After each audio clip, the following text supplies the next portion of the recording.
Celebrate this festive season with Adiyar Anandabhavan Sweets and Snacks. We accept bulk orders. இயற்கையான dates, பாதாம், பிஸ்தா, cashew and honey கொண்டு தயாரிக்கப்பட்ட lion date nut bytes.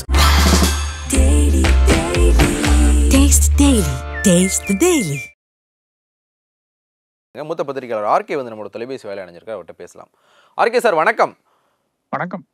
எஸ்ஐடியினுடைய விசாரணைக்கு தடை விதிச்சு அந்த எஸ்ஐடிக்கு உத்தரவிடப்பட்டதுக்கு எந்த முகாந்திரமும் இல்லை அப்படின்னு சொல்லிட்டு வந்து சிபிஐ விசாரணைக்கு உத்தரவிடப்பட்டிருக்கு. அதோட சேர்த்து வந்து ஒரு ஓய்வு பெற்ற உச்சநீதிமன்ற நீதிபதி தலைமையிலான ஒரு குழு வந்து இதை மானிட்டர் பண்ணுவாங்க. அந்த குழுவில் வந்து 2 ஐபிஎஸ் ஆஃபீஸர்ஸ் தமிழ்நாடு சாராதவர்கள் வந்து இருப்பாங்க அப்படிங்கிற ஒரு விஷயம் வந்து உச்சநீதிமன்றத்தில் சொல்லப்பட்டிருக்கு.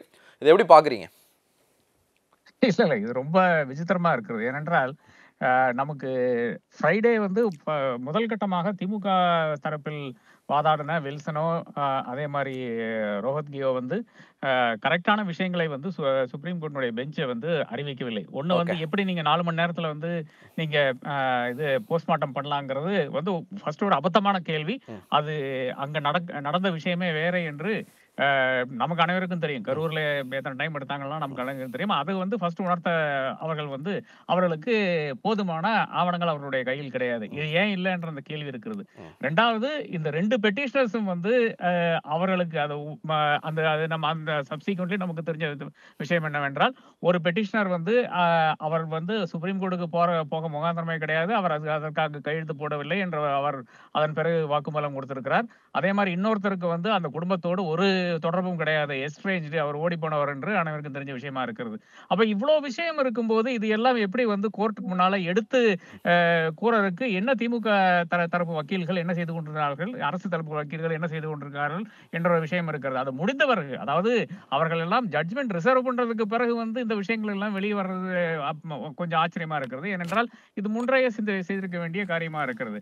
அப்போ ஃபேக்ட்ஸ் ஆஃப் த கேஸ் தன் முன்னால் இருக்கிறது. ஒன்று வந்து துரிதமாக பிரேத பரிசோதனை நடக்கவில்லை. 2வதாக இதுல ஏதோ சூழ்ச்சி இருக்கிறது. 3வதாக அரசாங்கம் வந்து தன்னிச்சையாக எஸ்ஐடி ஃபார்ம் பண்ணியிருக்கு. அதற்கு கூட ஒரு விளக்கம், சரியான விளக்கம் வந்து இது நம்மளுடைய அரசு தரப்பில் வந்து அளிக்கவில்லை என்றுதான் முக்கியமான வருத்தக்கூடிய ஒரு விஷயமா இருக்கிறது. அப்ப இதெல்லாம் வைத்துக் கொண்டுதான் சுப்ரீம் கோர்ட் இந்த மாதிரி ஒரு தீர்மானத்தில் வந்திருக்கிறது என்று நான் கருதுகிறேன். சார், ஒரு முக்கியமான இடத்தை தொட்டிருக்கீங்க. ஆக்சுவலா இது வரைக்கும் வந்து யாரும் வந்து பேசாத ஒரு விஷயம். ஏன்னா அரசு தரப்பு கடந்த வெள்ளிக்கிழமை நடந்த வாதத்தில் வந்து பெரிய அளவில் தடுமாறினது வந்து பார்க்க முடிஞ்சது. நீங்கள் சொன்ன மாதிரி வந்து அந்த போஸ்ட்மார்ட்டம் விஷயத்தில் வந்து வில்சனிடம் வந்து போதுமான டேட்டாவே வந்து இல்லாமல் இருந்தார். இந்த ஒரு கம்யூனிகேஷன் கேப் தான் வந்து இந்த ஒரு விஷயத்தை வந்து உண்டாக்கிருச்சுன்னு சொல்கிறீங்க. இது பொலிட்டிக்கலாக என்ன இம்பாக்டை கிரியேட் பண்ணும்? ஏன்னா இந்த விவகாரம் நடந்ததுலேருந்து ஒரு 20 நாள் ஆக போகுது. இப்போ வரைக்கும் வந்து இது தமிழ்நாடு அரசு பண்ணிச்சு, செந்தில் பாலாஜி பண்ணார் அப்படிங்கிற ஒரு கான்ஸ்பிரசி வந்து பெரிய அளவில் மக்கள்கிட்ட வந்து பரவிக்கிட்டே இருக்குது. அது உச்சநீதிமன்றம் வரைக்கும் போயிருக்கு.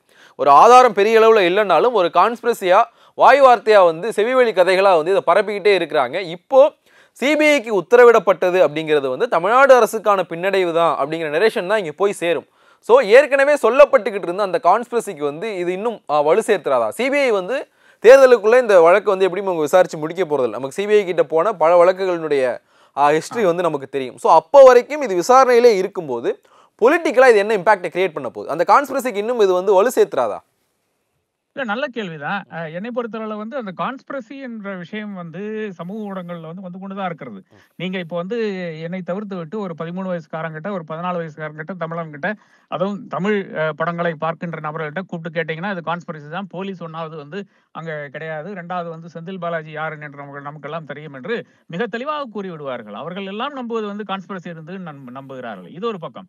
அடுத்த விஷயம் என்னன்னு பாத்தீங்கன்னா, இதை தாண்டி சிபிஐனுடைய வழக்குகள் இருக்கின்ற ஒரு தன்மை என்னன்னு பாத்தீங்கன்னா, சிபிஐ வந்து என்னை பொறுத்தவரை வந்து ஒரு 85% வழக்குல வந்து பொய் சொல்லாது. அதாவது பொய் ஆவணங்களை வந்து அந்த அளவுக்கு பெரிய பொலிட்டிக்கல் பிரஷர் இருந்தால் மட்டும்தான், அதுவும் பொலிட்டிக்கல் ஆக்டர்ஸை வந்து வைத்து செய்தால் மட்டும்தான் அவர்கள் வந்து செய்வார்களை தவிர ஆக்சுவல் கெரியர் சிபிஐ ஆபீசர்ஸ் வந்து நிச்சயமாக இதுக்கு துணை போக மாட்டார்கள். இதுக்கு முழுக்க உதாரணம் என்னன்னு பாத்தீங்கன்னா 2G வழக்கா இருக்கும். அவர்கள் எவ்வளவோ ஜோடித்து சிபிஐ வந்து பொலிட்டிக்கல் நபர்களை வைத்துக் கொண்டு அந்த கேஸ் வந்து முடிக்க பார்த்தார்கள். ஆனா அதை வந்து எங்க அடிபட்டு அடிபட்டு போகுதுன்னு பார்த்தீங்கன்னா அது வந்து கோர்ட்ல வந்து அடிபட்டு போகுது. அங்க வந்து திணறுகிறார்கள். ஆனால் அங்க வந்து ஒரு ஒரு கட்டத்துக்கு மேல சிபிஐ கூட பொய் சொல்லவில்லை.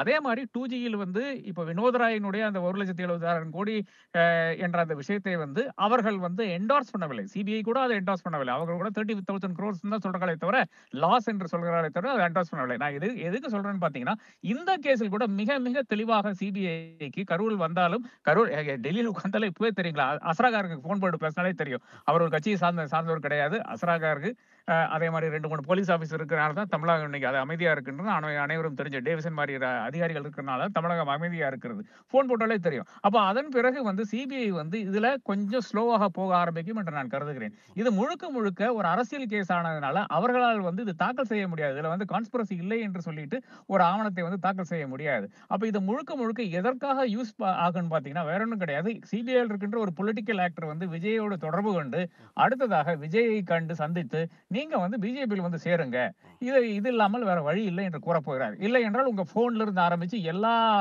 எலக்ட்ரானிக் கேட்ஜெட்ஸும் வந்து நாங்க வந்து பறிமுதல் செய்வோம், அதில் இருக்கிற விஷயங்கள் எல்லாம் நாங்க வந்து பார்க்க வேண்டியது இருக்கும், நாங்க வந்து ஆய்வு செய்ய வேண்டியிருக்கும் என்ற ஒரு இடத்துக்கு நகரும் என்று நான் கருதுகிறேன். அப்ப என்னை பொறுத்தவரை இது முழுக்க முழுக்க விஜயை பிராக்கெட் பண்ணக்கூடிய ஒரு விஷயமாக தான் நான் பார்க்கிறேன். சோ விஜய் வந்து அவரே ஒரு டிராப்புக்குள்ள போய் மாட்டிக்கிட்டாரா? 100% ஆமாங்க. அஸ்ராகார் கிட்டயாச்சும் நடந்ததுன்னா அந்த விசாரணை நடந்ததுன்னா ஏதோ அதாவது போலீஸினுடைய பாகத்தில் இருக்கின்ற தவறாச்சு அவர் வந்து எடுத்து சொல்லியிருப்பார். இது அதுக்கு கூட முகாந்திரம் இல்லாமல் போய்விட்டது. ஏனென்றால் சிபிஐ மூலியமாக நடந்த விசாரணைகள் நீங்க எடுத்து பார்த்தீங்கன்னா 2014 பிறகு நடந்த விசாரணைகள் எடுத்து பார்த்தீங்கன்னா அது எல்லாம் வந்து ஒரு ஆயுதமாகத்தான் யூஸ் பண்ணப்படுது. எதற்குன்னு பார்த்தீங்கன்னா மாற்றுக் கட்சியை சேர்ந்தவர்களை வந்து பாஜகவோட இல்லை என்றால் ஒரு கட்சியை உடைக்கிறதுக்காக, இல்லை என்றால் அந்த கட்சியை உடைச்சு புதுசாக ஒரு ஃபேக்ஷன் ஃபார்ம் பண்ணி அது அரசாங்கத்தை ஃபார்ம் பண்ற மாதிரி மகாராஷ்டிரால நடந்த மாதிரி இந்த மாதிரி விஷயங்களுக்கு தான் யூஸ் பண்ணி கொண்டிருக்கிறார்கள்.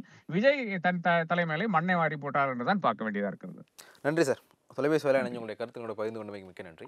Celebrate this festive season with Adiyar Anand Bhavan Sweets and Snacks. We accept bulk orders. இயற்கையான டேட்ஸ், பாதாம், பிஸ்தா, கேஷு அண்ட் ஹனி கொண்டு தயாரிக்கப்பட்ட lion date nut bites. Taste the Daily. Taste the Daily.